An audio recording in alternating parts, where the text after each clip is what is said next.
मेरी आवाज नहीं। हाँ, आपकी आवाज आ रही है। सर, एक मिनट। हाँ हाँ।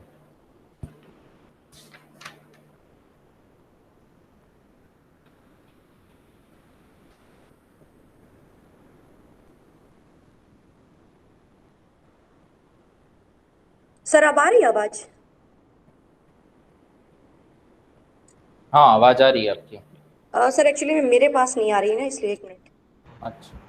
आ रही है मैम, आ रही है।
Good morning class. Good morning sir. Morning. Good morning ma'am.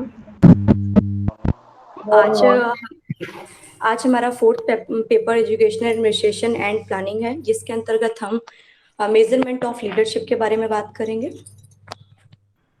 Ma'am PPT show नहीं हो रही है। नहीं आ हो रही रही है? हो रही है सो। मैम हो रही है शो। ठीक है। इसमें हम लोग विषय वस्तु देखेंगे, नेतृत्व का इतिहास पहला पॉइंट देखेंगे, फिर इसकी परिभाषा देखेंगे। नेतृत्व क्या है, शैक्षिक नेतृत्व क्या है, शैक्षिक नेतृत्व की आवश्यकता क्या है, शैक्षिक नेतृत्व के प्रकार, शैक्षिक नेतृत्व का सिद्धांत क्या है और नेतृत्व के सिद्धांत क्या है, कुछ प्रमुख नेतृत्व शैलियां भी हैं, और नेतृत्व का मापन। हम लोग नेतृत्व का मापन स्टार्ट करेंगे और नेतृत्व के मापन के कार्य पढ़ेंगे। फिर हम लोग नेतृत्व मापन का उपकरण पढ़ेंगे, फिर निष्कर्ष, फिर संदर्भ ग्रंथ सूची।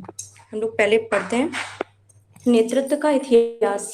नेतृत्व का इतिहास में ये कहा गया है कि जो हमारे किंग ऑथर की एक कहानी है, इसके कुछ किस्से हैं जो इंग्लैंड की सबसे प्रमुख लोक कथाओं में से एक है। अधिकांश संस्करण या ये बताते हैं कि ऑथर किंग कैसे राजा बने।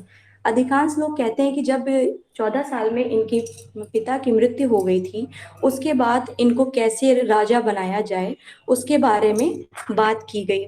तो एक कुछ लोगों का कहना है कि एक पत्थर था, उसमें शिलाएं थीं, उसमें जो तलवार थी वो गड़ी हुई थी, और उन्होंने वो तलवार को निकाला, और वो उस तलवार को निकालने के बाद उनको राजा बना दिया गया। मगर कुछ साक्ष्य मिले हैं, उसके आधार पे ये बताते हैं कि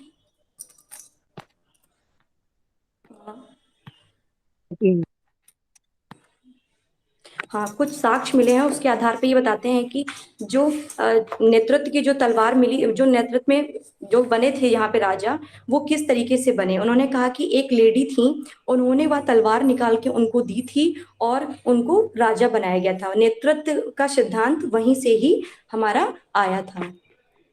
तो जैसे कि इसमें लिखा है तलवार का रूप और गुण। उन्होंने कहा था उन्हें सिंहासन और उसके अधिकार का बचाव करना, जब लेडी ऑफ द लेक ने उन्हें एक्सक्लूबर नामक एक तलवार दी। ये जिस तलवार के बारे में मैंने आपसे बात की थी, उस तलवार की ये बात है कि उन्होंने कहा था कि इन्होंने वो पत्थर से तलवार निकाली थी, बट कहीं हर जगह मैंने बहुत सी जगह पे देखा तो समझ में आया कि वो तलवार उन्होंने, जो लेडी ऑफ द लेक थी, उन्होंने इनको वो तलवार दी थी, उन्होंने निकाली नहीं थी। और आमतौर पर उन्हें एक सीधे ब्लेड के रूप में चित्रित किया हुआ है, जैसे आपको चित्र में दिख भी रहा होगा। कि एक मतलब पत्थर शिला है, उसके ऊपर वो तलवार अंकित की गई है। और क्या हुआ है कि जिसमें कीमती पत्थरों से सजी एक साधारण कुंसी फॉर्म हैंडल है। एक हैंडल थी, उसमें कहा जाता था कि इनमें जो हैंडल थी इसमें बहुत सारी शक्तियां थी, इसी के आधार पर इनको राजा बनाया गया था। इसको कहा जाता है कि हर कोई ये तलवार नहीं निकाल सकता था, तो ये तलवार उन्होंने निकाली और क्या बोलते हैं कि वहां पे वो राजा बना दिए गए। तलवार, जो तलवार थी वो खुरपी, मत खुरपी में जादुई शक्तियां थी। जो तलवार की खुरपी थी, इन्होंने जो हैंडल दिया हुआ है उसमें जादुई शक्तियां थी। उसी के आधार पे ये नेतृत्व का सिद्धांत आया वहां से निकल के।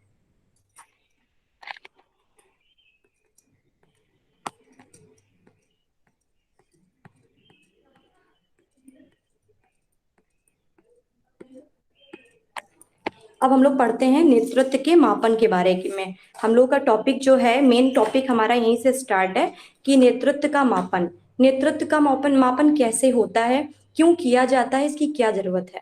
नेतृत्व के मापन द्वारा ही शैक्षिक नेता की व्यक्तिगत विकास संभव हो पाता है, क्योंकि मापन द्वारा उनके कार्य व्यवहार के कमजोर पक्षों को पहचान कर उपयुक्त प्रशिक्षण एवं विकास कार्यक्रमों द्वारा व्यावसायिक विकास के अवसर दिए जा सकते हैं। मापन एक ऐसी प्रक्रिया है जिसके आधार पे हम ये देखते हैं कोई भी व्यक्ति है, उसको उसके जो कमजोर पक्ष होते हैं उनको देखा जाता है, उनके आधार पे उनको व्यवसायिक चयन के लिए चुना जाता है, और उनके जो भी आगे उनको बढ़ना है उससे संबंधित जो भी निर्णय लिए जाते हैं वो मापन संबंधी मापन के आधार पे लिए जाते हैं। उनको वहां पे क्या किया जाता है, प्रशिक्षण भी दिया जाता है, जिससे कि वह अच्छे से अपने काम को पूरा कर सकें। फिर नेतृत्व मापन के कार्य। पहला जो है नेतृत्व मापन का कार्य, कर्मचारी अधीनस्थों का प्रबंधन, जिससे उनके समय, समस्या एवं कौशलों का बेहतर उपयोग संस्थागत उद्देश्यों की प्राप्ति हेतु किया जा सके। पहला पॉइंट हमें यह बताता है कि जैसे कोई भी हम लोग उद्देश्य बनाते हैं अपनी संस्था के लिए, कि हमको इस टाइम तक इस पूरा कर देना है, कि हमको जो भी उन्होंने उद्देश्य बनाए होते हैं विद्यालय से रिलेटेड, कि हमको इसकी कैसी स्थिति को सुधारना है, कैसी शिक्षा की प्रगति को सुधारना है, कैसे वहां पे ऑर्गेनाइजेशन डेवलप करना है, कौन कौन से हम लोग को कोर्सेज चलाने हैं, वो सारी चीजें इसके अंतर्गत आती है। कैसे जो हमारी समस्याएं वहां से निकल के आती हैं, और उनके कौशल, जो भी हमारे टीचर्स होते हैं वहां पे कौशल्स होते हैं, वो कितने उभर के आ रहे हैं कि नहीं आ रहे हैं। इससे क्या होता है, कर्मचारियों को वो सब चीजें सिखाई जाती हैं और बताई भी जाती हैं कि उन्होंने किस, जो उनके उद्देश्य बने थे वो कहाँ तक उनके प्राप्त हो सके हैं। फिर है हमारा अधीनस्थों का व्यवसाय विकास करना। ये भी देखते हैं कि उन्होंने जो उनको व्यवसाय दिया गया है कि उन्होंने किस सीमा तक उसको कर पाया है कि नहीं कर पाया है, कि व्यवसाय जो उन्होंने व्यवसाय दिया है उसके आधार पर उन्होंने काम किया है कि नहीं किया है, कि उनको नेक्स्ट व्यवसाय चुनने के लिए मौका दिया जाता है कि आप ये व्यवसाय, क्या मतलब ये व्यवसाय आप करिए, इसके लिए उनको ट्रेनिंग भी दी जाती है। अगर वो चीज़ नहीं कर पाते हैं तो फिर भी उनके लिए प्रशिक्षण अलग से दिया जाता है, अलग से ट्रेनिंग सेंटर भी खोले गए हैं कॉलेजों, जो हमारी यूनिवर्सिटी अलग से खोले गए हैं कि उनको प्रशिक्षण दिया जाए ताकि वे अच्छे से अपना काम कर सकें। और संस्था का विकास करना। संस्था का विकास कैसे होगा, जब कोई भी अधीनस्थ होगा वहां पे अच्छे से जो क्या व्यवसाय करेगा, व्यवसाय में अच्छा प्रशिक्षण लेगा, उसी के आधार पे भी वो संस्था का विकास भी उसी के आधार पे होगा। फिर हम लोग पढ़ेंगे नेतृत्व मापन के उपकरण। जो पहला है the leader behaviour description questionnaire, और सेकंड है हमारा द लीडर ओपिनियन क्वेश्चनायर, और तीसरा है सुपरवाइजरी बिहेवियर डिस्क्रिप्शन, और चौथा है leader effectiveness and adaptability description. तो और जो पांचवा है बहुकारक नेतृत्व प्रश्नावली। जो भी हमारा नेतृत्व के उपकरण है उसको पढ़ने से पहले हमको ये देखना होगा कि जो एक इसके अंतर्गत ये आता है इनिशिएटिव स्ट्रक्चर और कंसिडरेशन। पहले हम इन दो चीजों को समझ लेते हैं कि ये क्या होता है। जो इनिशिएटिव स्ट्रक्चर होता है उसके अंतर्गत क्या होता है कि जो ये एक तरीके से कहते हैं टास्क, कहते हैं टास्क ओरिएंटेड होता है। इसमें क्या होता है, जो भी काम दिया जाता है वो एक टास्क के थ्रू दिया जाता है। जैसे कोई ग्रुप लीडर होता है, और क्या बोलते हैं कि जितने मतलब वहां पे जितने भी मेंबर्स होते हैं उनको क्या करते हैं कि उनको सारे काम बांट देता है, और फिर वहां पे काम बांट देता है, फिर उनको देखता है कि उन्होंने जो भी टास्क दिया गया है वो किस समय सीमा तक उन्होंने वो पूरा किया है कि नहीं किया है। जैसे कि हम लोग की यूनिवर्सिटी में हमारे डिपार्टमेंट को अगर कोई टास्क दिया जाता है तो उसके लिए फिर क्या करेंगे, जो कोई भी टीचर्स होंगे, जो हमारे हेड होंगे, तो वो क्या करेंगे, उन सब टास्क को जो है ना वो सब कुछ बराबर बराबर सब में बांट देंगे। फिर उसके बाद क्या होगा, फिर उसके आधार पे देखा जाएगा कितना हमारा जो ऑर्गेनाइजेशन है उसमें डेवलप हुआ है, कि डेवलप करके इम्प्रूव हुआ है कि नहीं हुआ है, फिर वो लास्ट में देखते हैं। फिर हमारा नेक्स्ट है कंसिडरेशन। कंसिडरेशन में क्या होता है, ये एक तरीके से पीपल ओरिएंटेड होता है। इसमें क्या होता है, जो इसमें ग्रुप मेंबर होते हैं, एक तरीके से पूरा यहाँ पे ग्रुप मेंबर की वेलफेयर की बात की जाती है। इसमें ये देखा जाता है कि जो ग्रुप मेंबर होते हैं वो उनके बीच में जो उनका जो रिलेशन है वो कितना अच्छा है कितना नहीं। जैसे कि हम लोग को ये एक काम दिया गया था, अभी हम लोग टीचिंग करने के लिए गए थे तो हम लोग को ग्रुप दे दिया, ग्रुप में थे हम लोग के बीच में ये देखा गया, ग्रुप बांटे इसलिए गए थे क्योंकि हम लोग को ये देखा गया था कि हम लोग जो काम कर रहे हैं हम लोग के बीच में कैसा रिलेशन है, कि विश्वासपूर्ण है कि नहीं है, हम लोग जो भी कार्य कर रहे हैं वो अच्छे से हो पा रहा है कि नहीं आ रहा है, तो वो ये पीपल ओरिएंटेड होता है। फिर इसको जैसे इसके बाद हम लोग ये देखेंगे कि इसको किस तरीके से मापन किया जाता है इनका। तो पहले आपको ये फिगर जो टेबल है ये शो हो रही, स्केल शो हो रही होगी। ये हमारी जो स्केल है इसके आधार पे ही हम लोग देखते हैं, जो इनिशिएटिंग स्ट्रक्चर होता है उसके अंतर्गत हम लोग देखते हैं जो हमारे आइटम्स दिए होते हैं। जैसे हमारे 40 आइटम्स दिए हुए होते हैं तो उसमें हम लोग देखते हैं कि जो फर्स्ट वाला आइटम्स है वो नहीं लेंगे हम लोग, इसमें 2 4 7 9 इस तरीके से, मतलब जो एक स्ट्रक्चर होता है, लिकर्ट स्केल होती है, उसके आधार पे हम लोग देखते हैं। उसके आधार पे हम लोग देखते हैं कि कौन सा हमारा क्वेश्चन है, किस तरीके से लिया जाएगा, किस तरीके से नहीं लिया जाएगा। जैसे आपको दिख रहा होगा आइटम्स नंबर, उसके आधार पे इन्होंने जो स्केल है उसके आधार पे इन्होंने ये नंबर बांटे हैं, डिवाइड किए हैं, किस तरीके से हमको लेना है, किस तरीके से नहीं लेना है। इसके आधार, इस स्केल के आधार पे हम लोग इनिशिएटिंग स्ट्रक्चर के बारे में जान सकते हैं।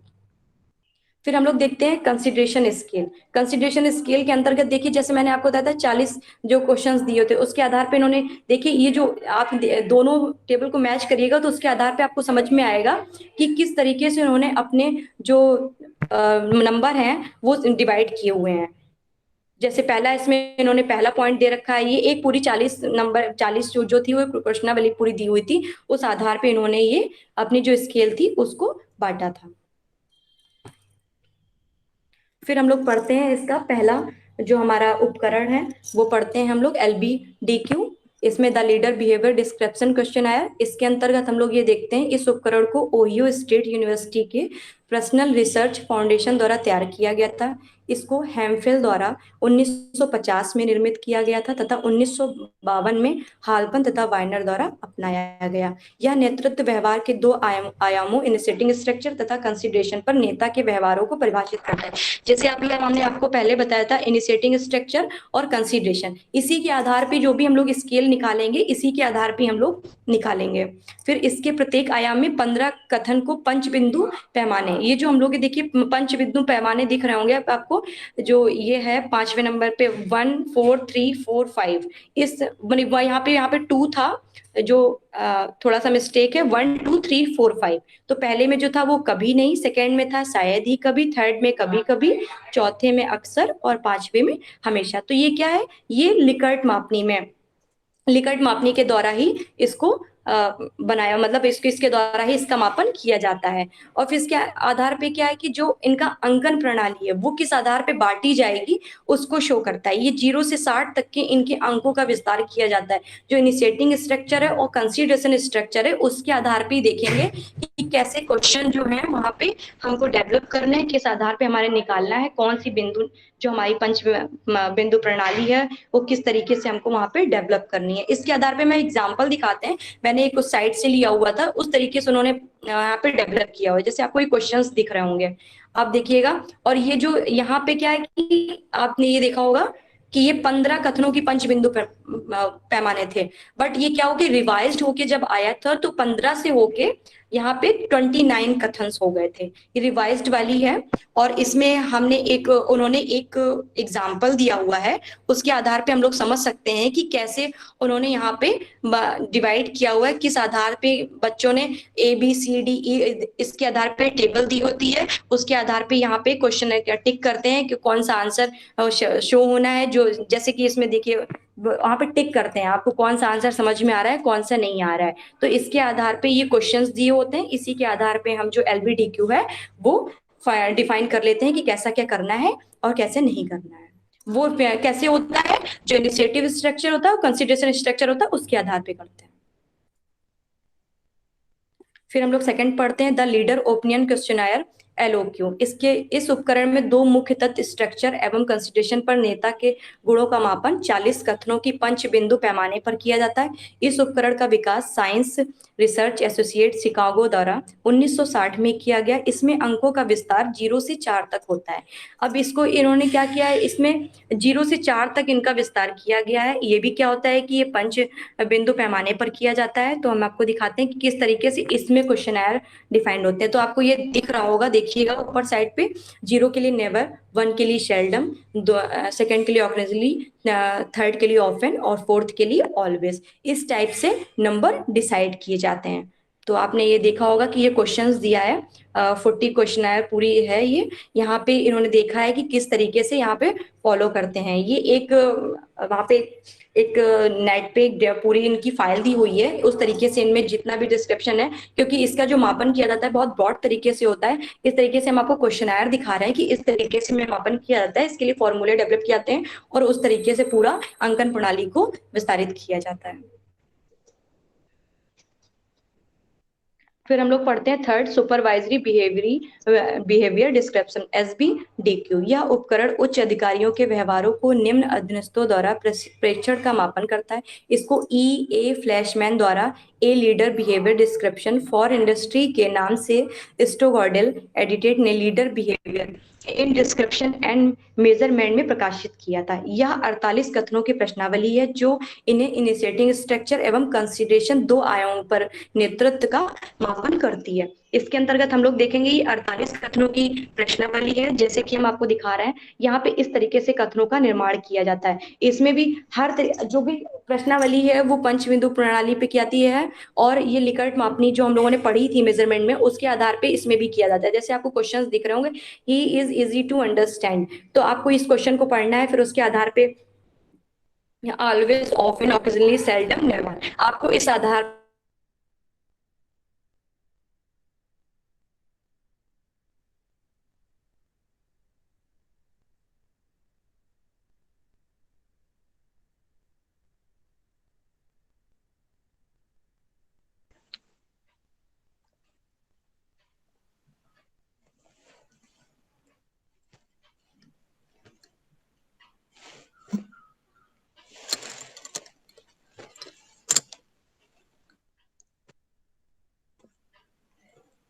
मैम आपकी आवाज नहीं आ रही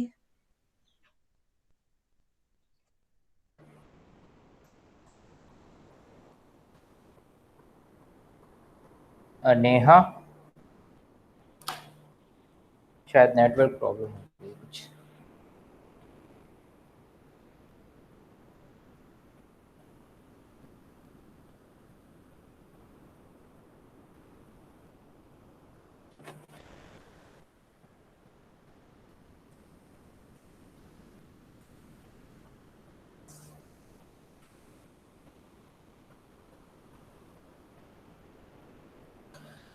नेहा को मैसेज कर दीजिए आप लोग। Yes sir.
सर लग रहा है कॉल करना पड़ेगा, मैसेज नहीं चेक कर रही है।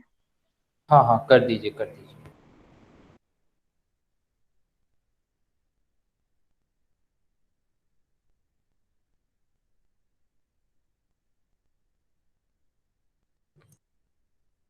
अब आवाज आ रही है मेरी? हाँ अब आ रही है। अरे वो पता नहीं नेटवर्क इश्यू हो गया कुछ, मुझे लग रहा है, देख रही हूँ फिर से।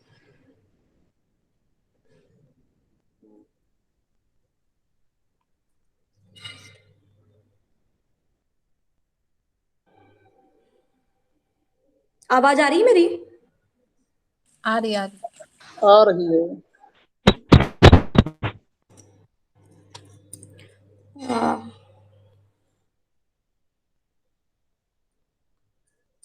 हम लोग कहाँ पे पहुंच गए थे? कहाँ तक आपको आवाज नहीं आई थी? आवाज आ रही है? टूल जो समझा रही थी ना, वहीं से आवाज ब्रेक हो गई थी। कहाँ पे? हाँ, ये जो टूल नहीं है। हाँ। लीड वाला? हम्म। हाँ। नहीं, उसके ऊपर से ही आवाज चली गई थी। अच्छा ठीक है, एसबी डीक्यू से। हम्म। हाँ ठीक है, यहीं से था। Supervisory behaviour description. यह उपकरण उच्च अधिकारियों के व्यवहारों को निम्न अधीनस्थों द्वारा प्रेक्षण का मापन करता है।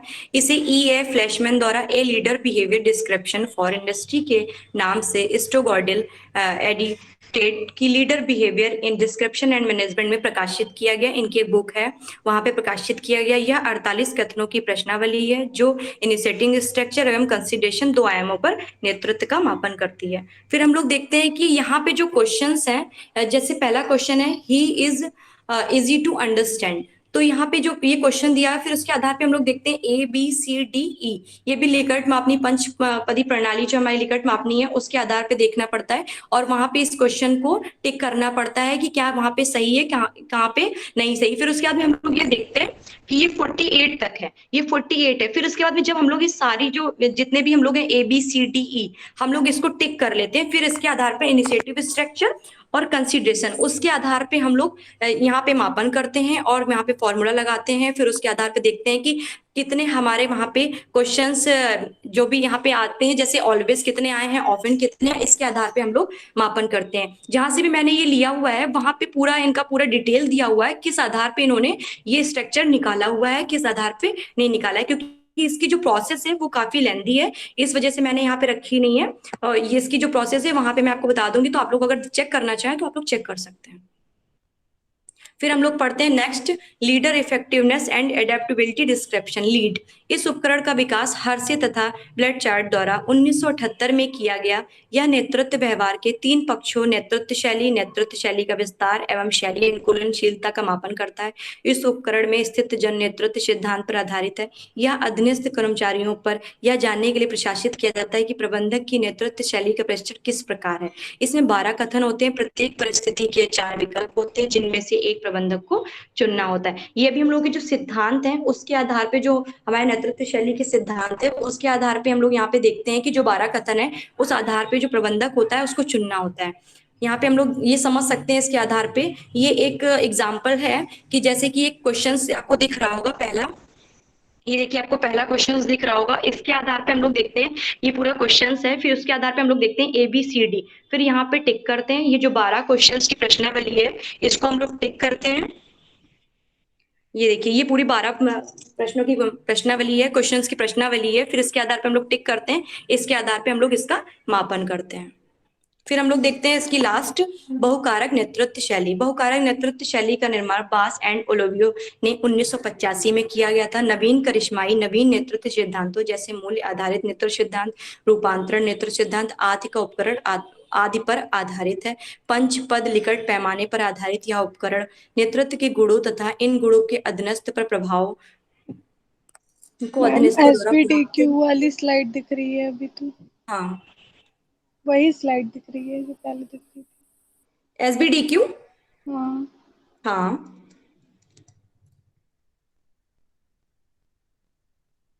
48 कथनों की प्रश्नावली है, इसमें से सीधे सीधे इन्होंने जो भी दिया है 48 कथनों की प्रश्नावली है। फिर उसके आधार पे इन्होंने स्ट्रक्चर और इनिशिएटिंग स्ट्रक्चर एवं कंसिडरेशन 2 आयामों पर इन्होंने मापन किया था। उसके आधार पे जो अपने जो भी इनके निकल के आए थे मापन, जितने भी क्वेश्चंस थे उसके आधार पे जो निकल के मापन आया था उसके आधार पे इन्होंने अपना मापन किया था। ठीक है,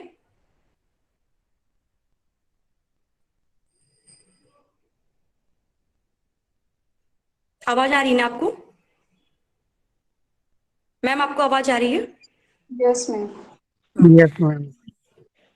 फिर इसके यस आधार मैम, पे हम लोग ये बताइए। देखते हैं कि ये हमारा MLQ है। इसके आधार पे देखते हैं पंच पद लिकट यहाँ पे हम लोग सिर्फ पंच पद लिकट पैमाने पर आधारित यह उपकरण नेतृत्व के गुणों तथा इन गुणों के अधीनस्थ पर प्रभावों को अधीनस्थों द्वारा प्राप्त उत्तरों से जांचना है। यह उपकरण विभिन्न नेतृत्व शैलियों जैसे रूपांतरण, हस्तक्षेपी आदि का किस नेता के कार्य प्रदर्शन में अध्ययन करता है। यहाँ पे बहुत विभिन्न प्रकार की शैलियां हैं, उसके अंतर्गत आती है। यहाँ पे जो एक तरीके से हम लोग ये कह सकते हैं जो हमारा टीचर होता है उसका रोल एकदम पर्दे के पीछे होता है। यहाँ पे जो भी हमारे मेंबर्स होते हैं उनको ये दे दिया जाता है कि इसके अंतर्गत ये दे दिया जाता है, उनको कार्य दे दिया जाता है करने के लिए, वो अपने आधार पे कार्य करते हैं। और जो टीचर होता है वो एक तरीके से पीछे से फोर्स, मतलब वो देखता रहता है कि जो हमारा स्टूडेंट है वो कार्य कर रहा है, बट वहां पे वो फोर्स नहीं करता है किसी काम के लिए। वो अपना टीचर, वो बच्चा जो स्टूडेंट होता है वो कार्य करता रहता है। इसके अंतर्गत ये बहु कारक है, इसके अंतर्गत बहुत सारी शैलियां जो होती हैं इसके अंतर्गत ही आती हैं। बहुत जितनी भी रूपांतरण नेतृत्व शैली है और बहुत सिद्धांत हैं, इसके जो MLQ है ये पूरा ही डिटेल लेके जितनी भी अभी तक हम लोगों ने जितनी भी प्रश्नावली पढ़ी थी वो सारी इसके अंतर्गत इंक्लूड हो जाती हैं। और फिर इसके बाद हम लोग निष्कर्ष पढ़ते हैं। इसके बारे में हमको ये पता चलता है कि नेतृत्व के मूल्यांकन से हम नेता के गुणों और व्यवहारों की पूर्ण व्याख्या कर पाते हैं, और मूल्यांकन से जो निष्कर्ष प्राप्त होते हैं अंततः उसे नेता की नेतृत्व शैली में सुधार करके एक अच्छे नेतृत्व को विकसित कर सकते हैं। समय समय पर नेतृत्वकर्ता को नेतृत्व शैली का मूल्यांकन करके उसमें परिवर्तन करना आवश्यक होता है, जिससे वह अपने विद्यालय के संगठन में कार्यरत सभी कर्मचारियों की दिशा निर्देश कर सके और संगठन का समुचित रूप से विकास किया जा सके। यहाँ पे ये जो शैलियां और सिद्धांत और ये हमारे जो मापन है वो इसलिए लाए जाते हैं क्योंकि इसके आधार पे हम लोग ये देख पाते हैं कि जो जो भी हमारा जो टीचर्स हैं, जो हमारे स्टूडेंट हैं और जो हमारे वहाँ पे प्रबंधक हैं, जो अधीनस्थ है, वहाँ पे जो जितने भी कर्मचारी काम कर रहे हैं वो काम सही से कर रहे हैं कि नहीं। जो अगर कोई भी गलती आ रही है तो उनको देखा जाता है और उनको समय समय पर सुधार भी किया जाता है। जो फिर उसके बाद में अंततः जो हमारे लास्ट में निकल के आते हैं, जितना भी हमारा जो डेटा निकल के आता है उससे जो निकल के आता है, फिर उसके आधार पे हम लोग चेक करते हैं कि कितना जो हमने वहां पे जो हमने पहले आपको बताया था कितने उद्देश्य जो बनाए हैं वो हमारे पूरे हो पा रहे हैं कि नहीं हो पा रहे हैं। Thank you class.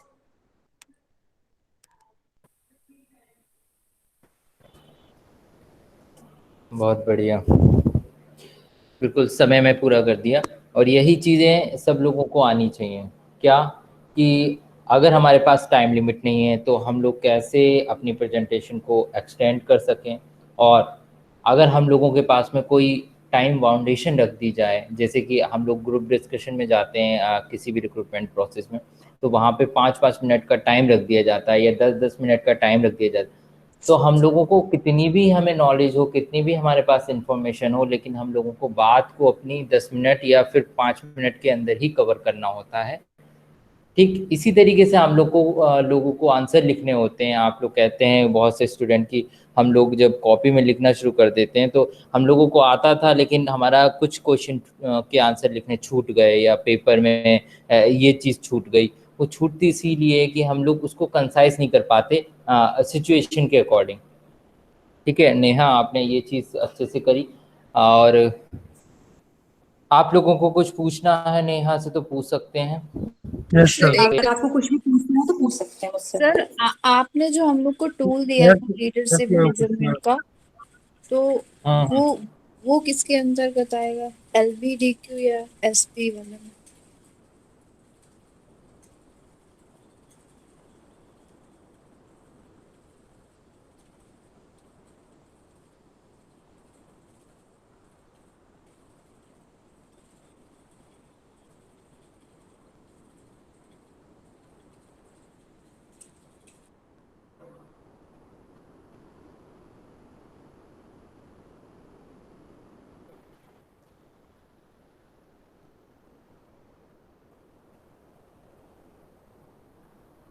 आवाज आ रही है? आ आवाज रही आ रही है? यस आ मैम। रही है आ रही है।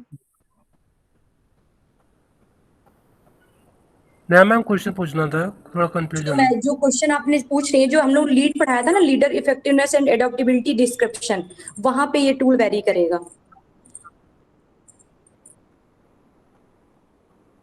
हाँ पूछिए सर। मैम मैं लिकर्ट का जो आपने बताया पंचपदी जो हम्म मापन है, थोड़ा सा कम समझ हम्म में आया, थोड़ा बता दीजिए एक बार क्योंकि फिर ये से। लिकर्ट मापनी हम लोगों ने मेजरमेंट में पढ़ी हुई थी, आपको याद होना चाहिए, जो मैम जब पढ़ा रही थी हम लोगों ने थ्रस्ट एंड मापनी पढ़ी थी और लिकर्ट मापनी, ये हम लोगों ने अभी इस वक्त पढ़ी हुई थी, इस समय ही पढ़ी हुई थी। तो लिकर्ट मापनी का जो टूल है ना, वो इसके अंतर्गत आता है। लिकर्ट मापनी पंचपदी प्रणाली होती है हमारी, इसके अंतर्गत जो मैंने आपको ये बताया था ना, ऑफिन पंचपदी प्रणाली के अंतर्गत ये पांचों बिंदु होते हैं, उसके आधार पे हम लोग देखते हैं सहमत, असहमत, पूर्णता असहमत और पूर्णता सहमत। तो इसके आधार पे हम लोग ये सारी चीजें देखते हैं लिकर्ट मापनी के, क्योंकि इसमें बहुत सारी मापनियां होती हैं, उसके अंतर्गत हम लोग लगा सकते हैं। और इन्होंने पंचपदी प्रणाली की बात की है, अगर ये बात करते थ्रस्टन की, तो वो 11 बिंदु मापनी प्रणाली है हमारी, उसके अंतर्गत भी हम लोग ये चीजें कर सकते हैं, क्योंकि हम लोग का ये बहुत लंबा टॉपिक है, थ्रस्टन, लिकर्ट मापनी और बहुत सारी मापनी आती हैं, उसके अंतर्गत सारी चीजें आती हैं। अब हम लोग को डिटेल में पढ़ना पड़ेगा ये सारी चीजों को। ओके ठीक है। मैम एक क्वेश्चन है। हाँ बताइए सची। आपने बताया था इनिशिएटिंग स्ट्रक्चर और कंसिडरेशन के बारे में, तो उसको एक बार फिर से डिफाइन कर दीजिए प्लीज। इसका यूज कैसे करेंगे हम इस टूल में? मैंने इसका यूज देखा हुआ था, जो इनिशिएटिव स्ट्रक्चर था वो कंसिडरेशन स्ट्रक्चर था। इसमें जो इन्होंने जो अपने जो भी टेबल दी हुई थी, स्केल दी हुई थी, उसके आधार पे इन लोगों ने डिवाइड किया होता है। इसका एक फॉर्मूला दिया हुआ था जहां से मैंने लिया हुआ था ये इनिशिएटिव स्ट्रक्चर और कंसिडरेशन, उसके आधार पे हम लोग इसका मापन कर सकेंगे। मैं आपको इसकी पूरी लिंक दे दूंगी और आप देख लीजिएगा एक बार, नहीं तो फिर मैं आपको ये पूरा लिंक भेज, या फिर मैं आपको फिर बता दूंगी इसके बारे में, क्योंकि ये बहुत लंबी प्रोसेस है, इनिशिएटिव स्ट्रक्चर और कंसिडरेशन स्ट्रक्चर को कैसे निकालना होता है।